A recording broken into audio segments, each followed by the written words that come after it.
김경 전 환경부 장관 영장 기각과 관련해서 방금 원내대표께서도 말씀을 하셨습니다마는 국민적인 공분이 일고 있습니다. 사법부에 대한 불신도 팽배해지고 있습니다. 다만 역설적으로 의미도 있었습니다.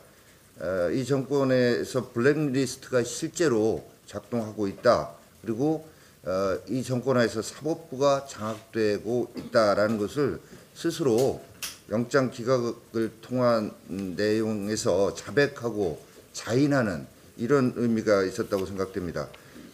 영장 기각을 통해서 현 정권의 청와대 인사 개입이 관행이고 환경부뿐만이 아니라 전 부처에서 일어나고 있다는 것을 자인한 것이라고 보여지고요. 그리고 그동안에 이 정권이 왜 그렇게 사법부 장악에 집요하게 매달렸던가 하는 이런 것도 그 이유도 증명을 해주고 있다라고 봅니다. 그래서 이번 영장 실질 심사를 보면 김 전 장관은 청와대 하수인에 불과했다라는 게 드러났고, 이 얘기는 다시 뒤집어 보면 이 모든 이 블랙리스트 관련한 사태의 책임은 궁극적으로 청와대에 있고 반드시 그 책임을 지도록 해야 할 것이다, 이 말씀을 드립니다. 그리고 이 정권이 정말 그 망나니 칼춤 추듯이 전방위적으로 이 칼을 휘두르고 있는 현상에 대해서 말씀을 안 드릴 수가 없습니다.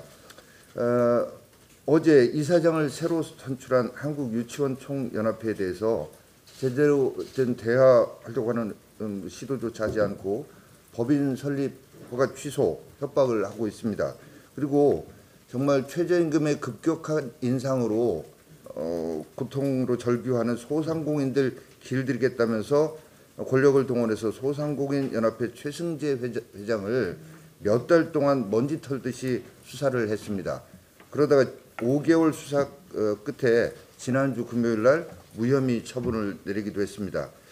김학의 등에 대한 사건 수사 지시와 관련해서는 대통령이 공소시효가 지났어도 수사하라는 식의 정말 무법, 무소불위의 이런 칼을 휘둘러도 된다고 생각하는 것 같습니다.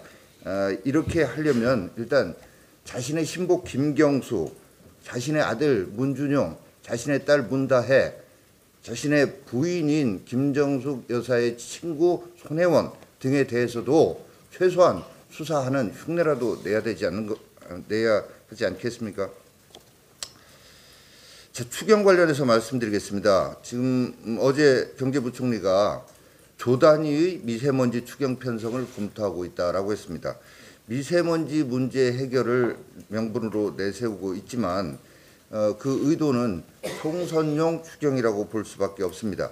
먼저 추경은 대규모 경제 위기나 급격한 경기 하강 때 편성하는 겁니다. 그런데 불과 며칠 전 지난 19일 대통령께서 이렇게 얘기하셨습니다.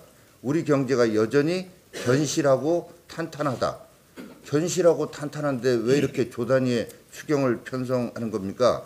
이 홍남기 경제부총리도 패싱이라고 하더니 대통령 따로 부총리 따로 이렇게 한다는 것을 역설적으로 나타내고 있다 보여집니다. 470조 슈퍼 예산 잉크도 마르지 않았습니다. 그런데 여전히 그런데 그런 상황에서 지금 추경 편성의 군부를 홍 부총리가 꾸준히 이렇게 떼고 있는데, 이에 대한 국민의 시선 싸늘합니다. 특히나 이번에 추경 편성을 한다면 재정 여력이 없어서 적자 국채 발행해야 합니다. 빚내서까지 총선용 추경 편성하는 것은 있을 수 없다라는 말씀을 드립니다.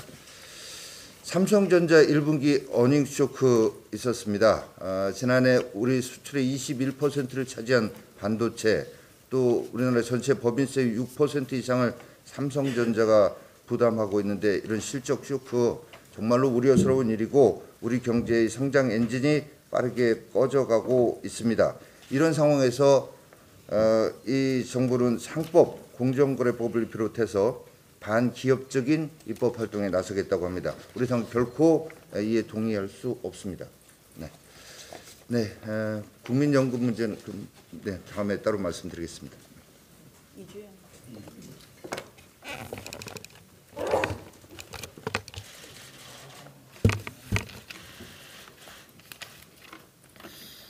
예, 국회 부의장 이주영 의원입니다. 앞에서